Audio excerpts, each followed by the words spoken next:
Ayubowan. Hi everyone, welcome back to my channel.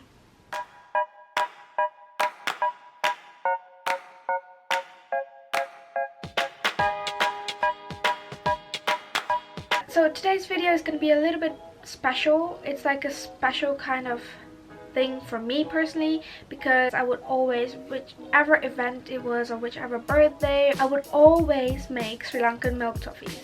And all of my friends and their parents are obsessed with these milk toffees. I can guarantee that if you ever try them out, you will definitely be obsessed by them. They're called toffees, but they're not as sticky. I don't personally like toffees that are like that sticky gummy feeling that will always get stuck in your teeth. So it's not really caramelly. It's a hard toffee, but when you eat, as soon as you eat it, it just melts.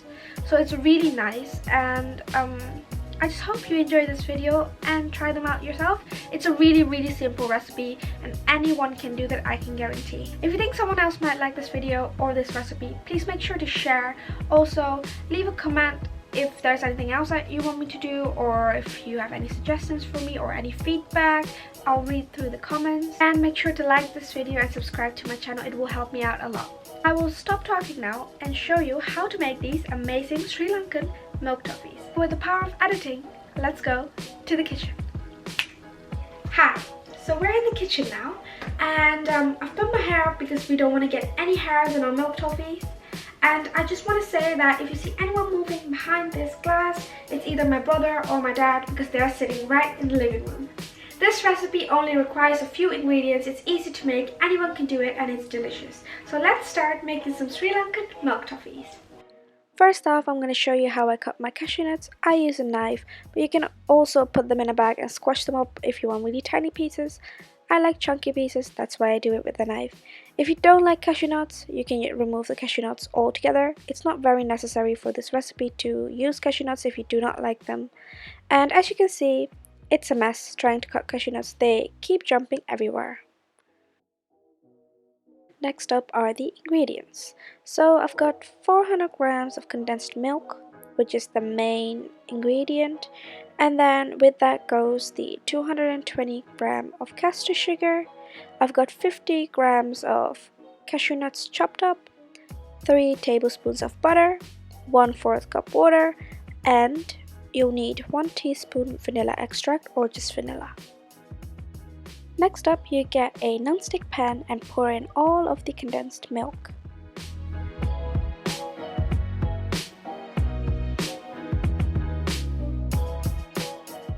Make sure you get every little bit out, because condensed milk is just heaven on earth. And when my mom used to make this when I was a kid, she would always give me the tin so that I can get a little spoon and eat it all out. What a lot of people do when it's time to add water to this mixture is put a little bit of water in the condensed milk tin and mix it all up so every bit of condensed milk is in the mixture. What I do is get separate water so that I can leave a little bit of condensed milk in the tin and eat it. Last but not least, you add the castor sugar. You can also use normal sugar, but it just takes a little longer to dissolve and you already have to stir a lot, so castor sugar is the best option. Before I turn the stove on, what I do is stir this all together so that it's all mixed well, and when it's mixed well, that's when I turn the stove on.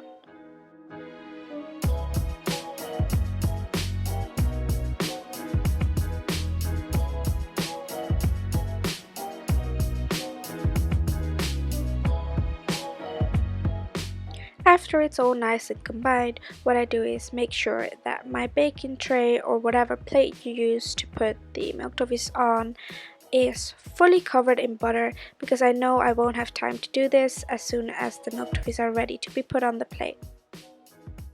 So turn on the stove and start stirring, and do not stop. I repeat, do not stop. You always have to make sure that you're stirring. I put my heat on a medium heat just so that I can control how fast it's going. And the bubbles are coming up already, so it's going well.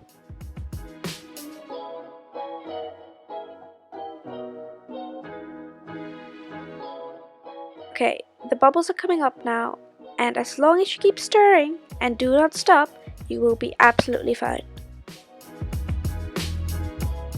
When it really starts to bubble up and it gets a bit foamy, just add 1 teaspoon of vanilla extract and keep on stirring. I know, it is a pain, but the end result is delicious, so just keep on stirring. We're starting to get bigger bubbles and the color is changing. I've got a few darker pieces there, that's just me not stirring correctly. As you can see, the color has turned into a nice golden brown. This is good. Keep on stirring, and if you stir correctly, you shouldn't be able to get any clumps. At this point, when the color is a nice golden brown, you should add the 2 tablespoons of butter. In my ingredient list, it says 3 tablespoons of butter. That's because I use 1 tablespoon to coat my baking tray. This is a good time to add your cashew nuts if you want them in the mixture. I'll be adding mine at the end because I have friends that do not like cashew nuts. And also, I want to show you guys 2 ways of doing this. You can clearly see that the mixture is really coming together now. When the consistency is about this, it's time to turn off the stove and put it on the baking tray. After you've taken the mixture off the stove, you have to work really quick because this hardens very quickly. You just have to have a spatula ready that is covered in butter and ready to make the shape you want. If you put it in a little baking tray, it's really good because then you can really get a nice shape. I didn't have one, this is why I had trouble shaping my toffees. I'm really trying to work as fast as I can, trying to get the shape I want, but it's really hard because it's really sticky and my baking tray is not a nice square tray or a high square tray, so it was quite hard for me to get a nice shape out of it. But I did my best.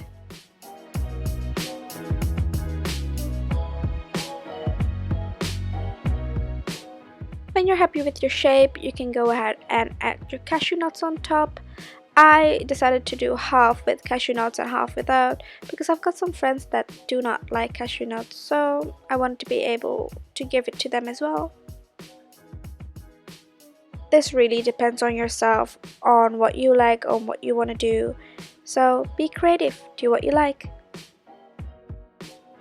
This is where I realized that I had messed up because I was so focused on getting the shape right. I forgot that the toffee hardened and it was really hard for me to get the cashew nuts in place. So make sure that you work fast and get the cashew nuts there on time. As soon as you're happy with your cashew nuts, start cutting because, as I said, it hardens really quickly and then it gets a little bit harder to cut.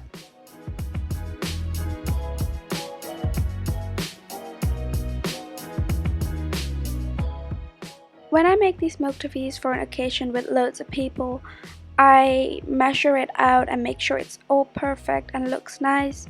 But right now I'm making it for a few friends, so I'll only be using the middle parts to give away, and that's why I'm just doing it by hand without measuring. But I do recommend to measure if you're making it for loads of people.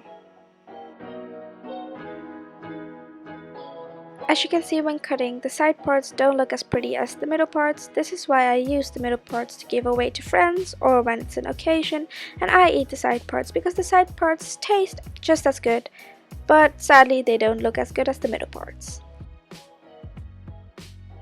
I was really sad because the toffees were a really nice golden color, but on the camera somehow it doesn't show up. I tried to show you with the flashlight, it still doesn't look any better. It just looks like this, but I promise they were a really nice golden color.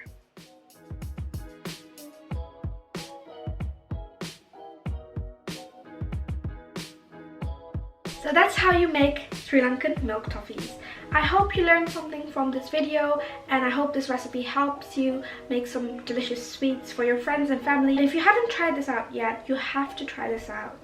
I guarantee you will fall in love with these Sri Lankan toffees. As I told you before, the people moving behind the glass are my dad and my brother. I'm really sorry about that. They were just in the living room. I hope you enjoyed this video, and if you did, please don't forget to like and subscribe to this channel. It really helps me out a lot. And share the video if you think this recipe might be good for someone else to try as well. I'll see you guys in the next one. Bye!